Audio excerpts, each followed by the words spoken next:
Earlier, you were talking about CEO interviews. Mark and I get to sit in a lot of CEO interviews, and we'll require CEOs to prepare presentations like the one that you talked about.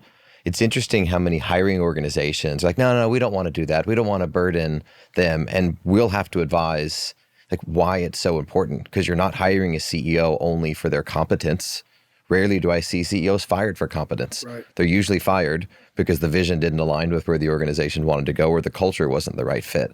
And so I just want to, if anyone was listening and they didn't pay enough attention to what you were saying, they need to rewind 30 minutes and go back there. Prepare those types of presentations to say, this is where I would want to take the organization, and this is the type of leader that I actually am, because that's going to be discovered 30, 45 days into the organization. No doubt. And the last thing you want as the CEO in the chair to say, wow, we're misaligned. Get that out the door before you accept the job.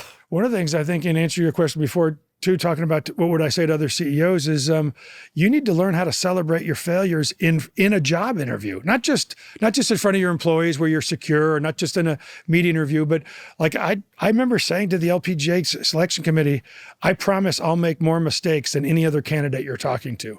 But it won't be because I'm afraid to make a decision, and it won't be because we won't be moving forward. What you won't get with me is going, man, we've been talking about this for 6 months. I wonder if he's going to do something on this. This is a culture I try to build. We call it celebrate failure. If you want to lose your job here, have a folder on the upper left side part of your desk that you're not really sure what to do with it. And so you just kind of look at it. Everyone's got one of those folders. Like, I don't even know how to get started on that.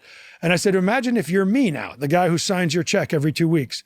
And I look at you and go, if I hadn't hired you 6 months ago, that folder would be exactly where it's sitting. But I've paid you for 6 months to have you look at that folder for 6 months. I would rather you open that folder and totally trash what's in it than simply look at it. I don't need to pay anybody to stay the same. I'm only hiring people to make the business different than it was before you walked in. So the question you got to ask yourself driving home on Fridays is, am I making a difference? And if I'm not making a difference doesn't mean you're making it better. Sometimes making a difference is you made it worse this week, but you're going to learn from it.